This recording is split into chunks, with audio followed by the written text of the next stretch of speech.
Well, here I am, after a long day of work.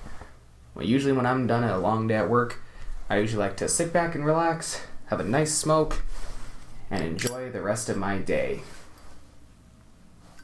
That's it. I got a thinking stick in one hand, and I can relax and still be with my kids. Doesn't affect them whatsoever. Alright, first of all, what I did there was an example. The example was, for a very long period of time, cigarette commercials were promoting smoking, like saying, oh, it's not too bad. Oh, here's the thing. Oh, yeah. You know, brands, it would show people like saying, this is Simon or this is Julia returning home after a long day of school, and she likes to kick back and relax and have a cigarette. That was like forever ago. In fact, for a long period of time, that was forever.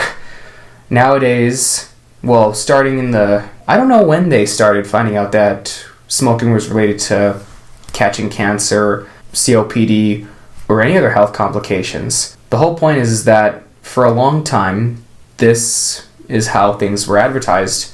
Now, it must have been early 70s, well, definitely by the end of the 90s, or at the end of the 90s, they knew smoking was very bad. In fact, Australia was making all these commercials saying, no more cigarettes, they're going to do damage. Nowadays, when we see cigarette commercials, it's all about, it's time to quit. You can quit. For free help, visit this website /tips. I do say a lot about anti-smoking, but there's a lot more than that. Smoking affected my family. And here's what I had to say in an audio tape, which you're about to see right now. You know, when I was a little boy, I saw my great-grandmother with all these tubes in her nose and with all this oxygen supplies. I had no idea what they were for, why she had it or how it was used. And, you know, being the little boy, say 5, 6, all the way up until she passed away of an old age, she just told me it was her medicine. And I would still say, oh yeah, it's medicine.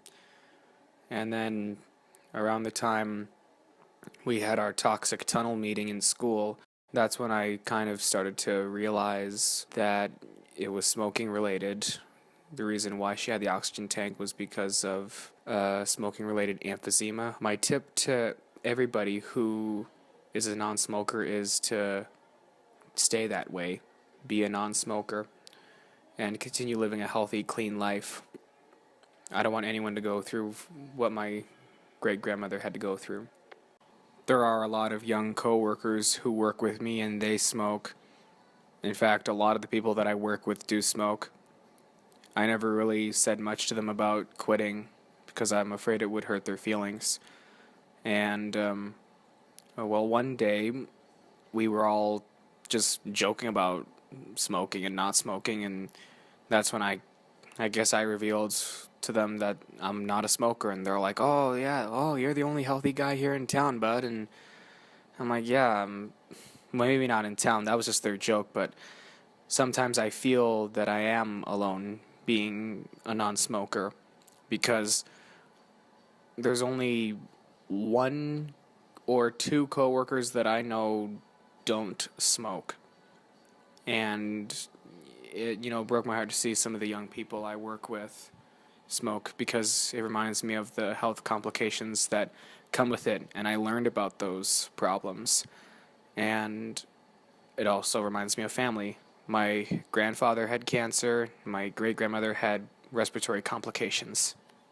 My tip to anyone who is not a smoker, I say leave it that way. Keep reading about the health complications that come with smoking, because it'll make you want to stay away from cigarettes even more.